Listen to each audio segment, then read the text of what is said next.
Sir నమస్కారం sir. నమస్తే. Sir NTR గారి 'దేవరా' సినిమా అంటే మంచి హైప్ ఎక్స్‌పెక్టేషన్స్‌తో రిలీజ్ అయింది 27th నాడు. అంటే అది బయటకు కనిపించకపోయినా ఎక్స్‌పెక్టేషన్స్ మాత్రం ఓ రేంజ్‌లో ఉన్నాయి. అయితే రిలీజ్ అయిన తర్వాత ఈ సినిమాకి కాస్త మిక్స్డ్ రివ్యూస్ రావడం చూసాము. ఈ టాక్‌తో ఎక్కువ కలెక్షన్స్ వీక్ డేస్‌లో రావు అని చెప్పేసి చాలామంది మాట్లాడారు. కాకపోతే ఇప్పుడు 'దేవరా' కలెక్షన్స్ చూస్తే ఒక రికార్డ్ స్థాయిలో ఉన్నాయి. 3 రోజుల్లో 300 క్రోర్స్, ఇప్పుడు మళ్ళీ 5 డేస్‌లో 400+ క్రోర్సే కలెక్ట్ చేసిందని అంటున్నారు. అంటే ఇటువంటి రికార్డ్ కలెక్షన్స్ పైన కొన్ని భిన్నాభిప్రాయాలు అయితే వ్యక్తమవుతున్నాయి. లేదు ఫేక్ పోస్టర్లు వేస్తున్నారు వీళ్ళు టీమ్ మేనేజ్మెంట్ అని చెప్పేసి కూడా వాదించే వాళ్ళు ఉన్నారు. కాకపోతే లేదు ఇవి రియల్ కలెక్షన్స్ అని చెప్పేవాళ్ళు కూడా ఉన్నారు. మరి ఏం చెప్తారు ఈ 'దేవరా' రికార్డ్ కలెక్షన్స్ గురించి? అంటే ఆడియన్స్కి ఆప్షన్ ఇవ్వకుండా హ్మ్. మొత్తం అన్ని థియేటర్స్లోనూ 'దేవర' సినిమాయే పడింది వెరీ ఫస్ట్ డే. ఓహ్! వెరీ ఫస్ట్ డే ఆ సినిమాకి వచ్చినటువంటి వసూళ్లలో మేజర్ షేర్ తెలుగు వెర్షన్ నుంచే వచ్చింది. హిందీలో తక్కువే వచ్చింది. 7 కోట్లు హ్మ్. ఆ ఏరియాలో మాత్రమే నమోదైంది హిందీ బెల్ట్లో. హిందీ బెల్ట్లో విపరీతమైన వసూళ్లను వీళ్ళు ఎక్స్పెక్ట్ చేశారు, కానీ అక్కడ వర్కౌట్ అవ్వలేదు. 7 కోట్లకు పరిమితమైంది. హ్మ్. తెలుగు రాష్ట్రాల్లో మంచి వసూళ్లే సాధించింది అది. ఎందుకంటే ఆ సినిమా మీద ఉన్నటువంటి ఎక్స్పెక్టేషన్ మాత్రమే కాదు, దాదాపు 6 సంవత్సరాల తర్వాత రిలీజ్ అయినటువంటి ఎన్టీఆర్ సోలో సినిమాగా కూడా గుర్తించాలి దాన్ని. హ్మ్. ఈ 2 కారణాల చేత థియేటర్లకు జనాలు పోటెత్తిన మాట వాస్తవం. అడ్వాన్స్ బుకింగ్లు విపరీతంగా జరిగినాయి. అలాగే బయ్యర్స్ నష్టపోకుండా ఉండటానికి ప్రీమియర్ షోస్కి అనుమతి ఇచ్చారు. అనుమతి ఇవ్వటం మాత్రమే కాదు, నేరుగా డిస్ట్రిబ్యూటర్లే టిక్కెట్లు అమ్మారు అక్కడ 1000 రూపాయల లెక్కన అర్ధరాత్రి 1 షోకి. హ్మ్. ఇది నష్ట నివారణ చర్యలు వాళ్ళు వెరీ ఫస్ట్ నుంచి కాన్షియస్గా మొదలుపెట్టడంతోనే అర్థమవుతుంది సినిమా మీద వాళ్ళకున్న ఒపీనియన్ ఏమిటి అనేది. ఓకే. క్రేజ్ మీద బిజినెస్ చేయాలి అనుకున్నారు. ఆ క్రేజ్ మీద బిజినెస్సే జరిగింది 3 రోజులు. సినిమా రిలీజ్ అయిన రోజు కరెక్ట్గా 3 డేస్ అంటే శుక్ర, శని, ఆది 3 రోజులు మంచి వసూళ్లు సాధించడం మాత్రమే కాకుండా హిందీ బెల్ట్లో పెరుగుదల కనిపించింది, హ్మ్. తెలుగు బెల్ట్లో తగ్గుదల కనిపించింది. చాలా హై నుంచి డౌన్ఫాల్ చూసాం మనం, అక్కడ పెరిగింది. హ్మ్. అయితే మండే పరిస్థితి తేడా అయింది. మండే నాటికి ఇక్కడ కూడా డౌన్ఫాల్ జరిగింది. ఓకే. మండే జరిగింది, అది మంగళవారం కొనసాగింది. ఈరోజు కూడా అదే కండిషన్. హ్మ్. థియేటర్స్ తగ్గినాయి. థియేటర్స్ తగ్గించాల్సిన పరిస్థితి, షోస్ తగ్గించాల్సిన పరిస్థితి అనివార్యంగా వచ్చింది. ఎందుకు రన్ని సస్టైన్ చేయలేకపోయింది సినిమా? వెళ్తున్నారు, ఇప్పటికీ థియేటర్కి వెళ్తున్న జనాలు ఉన్నారు. దానికి అవును. కంపారిటివ్గా ఆ ఊపు లేదు. అంటే 1 టైం వాచ్ అంటున్నారు. 1 టైం వాచ్ పర్వాలేదు సినిమా అనే టాకే దానికి స్థిరం. సినిమా బాలేదు, టోటల్గా బాలేదు, కాన్సెప్చువల్గా బాలేదు, ఈ అభిప్రాయాలు వేరు. హ్మ్. కామన్ ఆడియన్ బయటకు వచ్చిన తర్వాత అభిమాని ఏం మాట్లాడాడు? బయటకు వచ్చి అద్భుతం, అనితర సాధ్యం అన్నాడు. కానీ కామన్ ఆడియన్ ఏమన్నాడంటే యావరేజ్ అన్నాడు. అవును. ఈ యావరేజ్ అనేది నిర్దిష్టమైనటువంటి టాక్. ఇది ఇక్కడ మాత్రమే కాదు, ప్రతి చోట అదే నమోదు చేసుకుంది. తమిళ వర్షన్లోనూ అదే జరిగింది, ఇతర భాషల్లో అది రిలీజ్ చేసిన చోట కూడా అదే టాక్ వచ్చింది. దానికి ఒక ఒపీనియన్కి ఎక్కడొచ్చాడు ప్రేక్షకుడు అంటే ఏమి చెప్పడం కోసం సినిమా తీశారు అనేది ఒక కన్ఫ్యూజన్ ఉంది. సినిమా మీద అంచనాలు లేకుండా సినిమా థియేటర్కి జనాలను తీసుకెళ్ళటం కోసం లో ప్రొఫైల్ మెయింటైన్ చేశాడు ఆయన, కొరటాల శివ. ఈ లో ప్రొఫైల్ వ్యూహాత్మకంగా మెయింటైన్ చేస్తున్నారు అనే విషయం జనాలకు అర్థమైపోయి ఎక్స్పెక్టేషన్స్తోనే థియేటర్కి వెళ్ళారు. అవును. థియేటర్కి వెళ్ళిన తర్వాత నిరుత్సాహానికి గురయ్యారు. గురవటానికి కారణం ఏమిటి అంటే రకరకాల రీజన్స్ ఉన్నాయి దానిలో. ఒకటి, సినిమాలో ప్రాపర్ విలన్ ఎస్టాబ్లిష్ కాలేదు. హ్మ్. రెండోది, జాలర్ల జీవితాల్లో ఉండేటువంటి సంక్షోభాలన్నింటినీ వీళ్ళు ప్రాపర్గా పోర్ట్రేట్ చేయడంలో ఫెయిల్ అయ్యారు. ఇన్ని గందరగోళాల మధ్య సినిమా చూసినటువంటి ప్రేక్షకుడికి ఒక పూర్తి అభిప్రాయం అంటే ఒక సంపూర్ణ చిత్రాన్ని చూసామనేటువంటి అభిప్రాయం కలగలేదు. అలాగే పార్ట్ 2 కోసం వాళ్ళు చేసినటువంటి ఒక లింక్ పెట్టడం కోసం చేసినటువంటి ఒక సీన్, అది కూడా ఇన్డెప్త్ కనిపించలేదు జనాలకి, జీర్ణం కాల. అవును.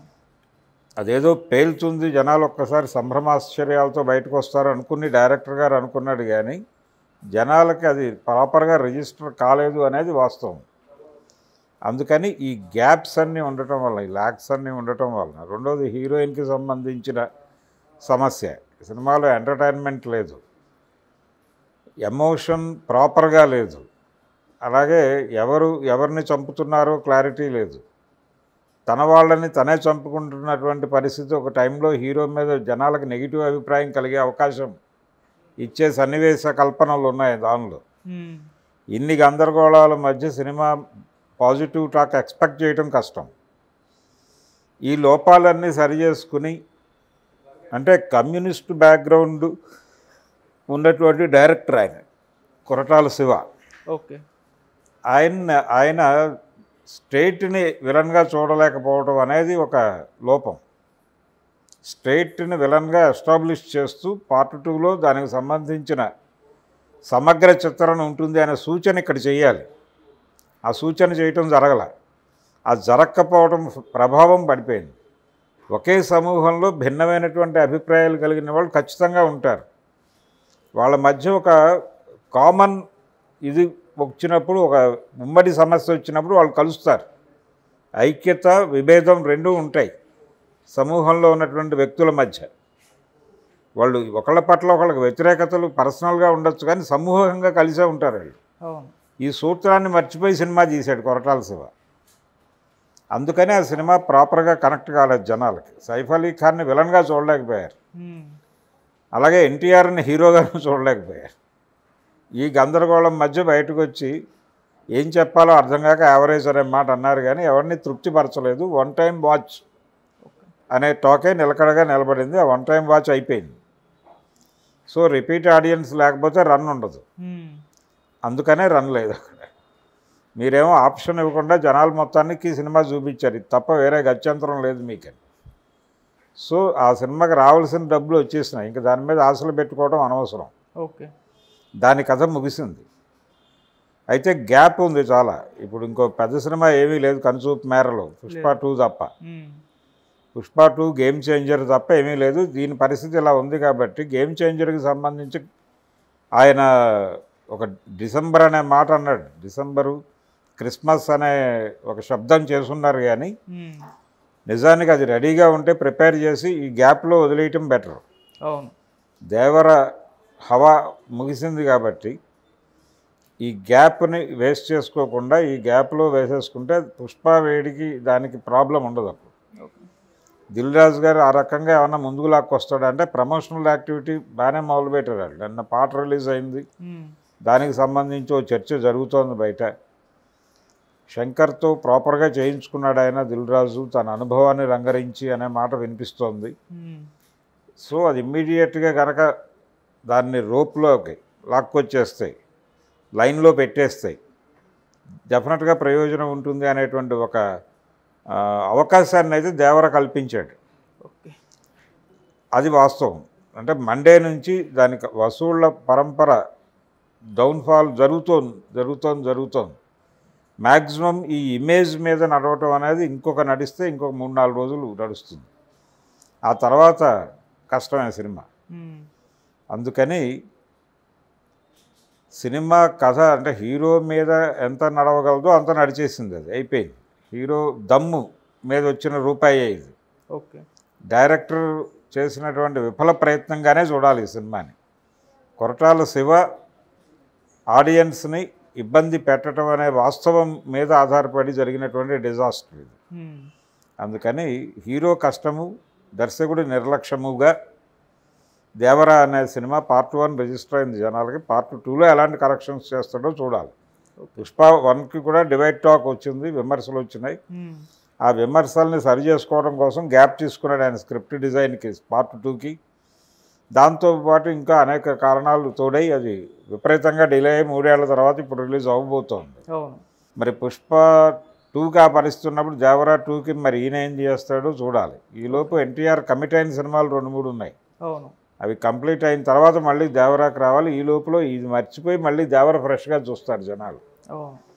ఇది టోటల్గా దేవర వసూళ్లకు సంబంధించినటువంటి అంచనాలు. ఇది రికార్డులు బద్దలు కొట్టడమో లేకపోతే కనీసం సలార్ నమోదు చేసినటువంటి 600-700 కోట్ల దాకా రీచ్ అవుతుంది అనేది కూడా అనుమానమే. ఆ లోపే ఆగిపోతుంది.